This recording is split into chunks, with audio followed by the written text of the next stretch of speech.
Donc le VIX, c'est l'indice de la peur. Et donc quand les marchés s'affolent, il se met à pumper. Et là, on voit bien qu'il est redescendu à un niveau très bas. Donc ce qui veut dire qu'à court terme, les marchés vont encore, dans pas longtemps, s'affoler.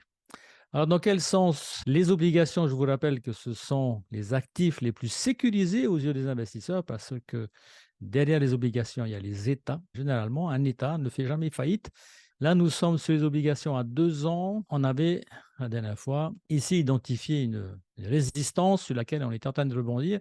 Et on avait dit la semaine dernière, attention, parce que si on descend, donc les budgets vont sortir des obligations et vont aller dans les actions en priorité.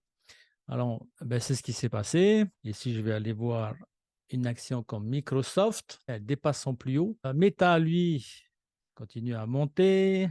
Amazon, là, pareil. Donc, la bourse se porte plutôt bien avec des mouvements assez surprenants. Là, pareil, Nasdaq est sur le point de dépasser son plus haut. Et pourtant, nous sommes en période de guerre. Alors, le dollar, lui, à l'inverse, lui, on avait prédit qu'il corrige, qu'il revienne ici toucher ce support. Il pourrait tout simplement faire demi-tour là, parce que là, on a aussi des zones où le cours avait travaillé déjà par le passé. Donc, ça peut rebondir là et à ce moment-là repartir à la hausse. Si le dollar repasse, donc vous pensez bien que tout le monde vend ses actions, tout le monde vend ses bitcoins, et boum, on repart dans le dollar, voir les obligations. Et on avait estimé aussi que l'objectif à terme, c'est de retoucher ici un niveau qu'on avait atteint en 2001, donc c'était à plus de 22 ans, et qui permettrait de faire demi-tour. Donc pendant toute cette remontée, tout le monde vend ses bitcoins et ses actions pour revenir dans le dollar. Donc le dollar explose. Notre petit bitcoin, lui, alors il a fait un mouvement assez étonnant. Il y a quelques jours, il avait commencé à corriger et boum, hier, vous voyez cette bougie-là, cette bougie qui est assez étonnante, mais qui vient malgré tout ici buter, passe notre temps à buter sur des résistances. C'est comme des étages. Alors, il y a quelques semaines, on avait ici surveillé cet étage-là, les 32 000. Et donc, on m'avait posé la question et j'avais répondu, si toutefois Bitcoin pouvait s'installer au-dessus des 32 000 quelques semaines, ce serait plutôt bon signe. C'est ce qu'il a fait. Ici, Bitcoin bénéficie de l'engouement qu'il y a sur l'ensemble des marchés. Et je le répète, en pleine période de guerre mondiale. Enfin, à la veille d'une guerre mondiale, on peut dire ça comme ça. Xi Jinping a rendu visite à Biden aujourd'hui. Est-ce que ça pourrait ramener le calme dans les relations politiques internationales? Voilà, donc tout ça à voir. En tout cas, ça faisait plaisir de voir les deux grands chefs d'État se rencontrer. Une bougie verte, deux, trois, quatre, cinq. Nous sommes à la cinquième bougie verte. C'est quelque chose qui n'était pas arrivé depuis ici.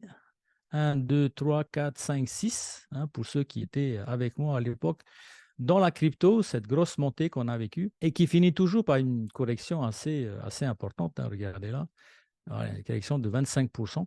Donc attention, attention aux FOMO, attention à tous ceux qui aujourd'hui sont attirés par le départ de la fusée, peut-être au moment où c'est un peu tard, parce on avait dit la semaine dernière, identifier aussi là un canal dans lequel on s'est engouffré depuis le début de l'année. On était monté, descendu.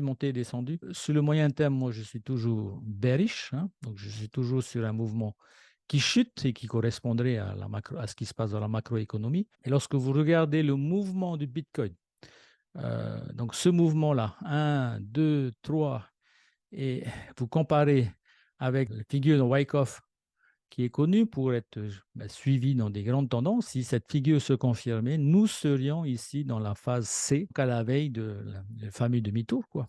Ici, on pourrait déjà venir toucher voilà, le niveau des 29 000 $ et on analysera à ce moment-là. Ça correspondrait également à ici le bas de ce canal. Donc ici, on analysera où on sera dans cette situation-là, qu'est-ce que nous diront les indicateurs. On reste malgré tout dans un environnement pas très sain. Et donc, le halving, c'est la ligne jaune qui est ici. Donc, la rémunération des mineurs est divisée par 2. Et donc, Bitcoin a toujours craqué de manière fulgurante avant le halving ou après le halving, d'accord, avant de repartir dans le bull run. Ce qu'on peut noter également, si vous comparez les mouvements qu'a actuellement le Bitcoin comparativement au marché des actions, Bitcoin est en avance sur les actions. Donc, il ne faudrait pas s'étonner à ce qu'il craque en premier Et ensuite, toutes les autres actions, le marché des actions craque, S&P 500, Nasdaq. Voilà les amis.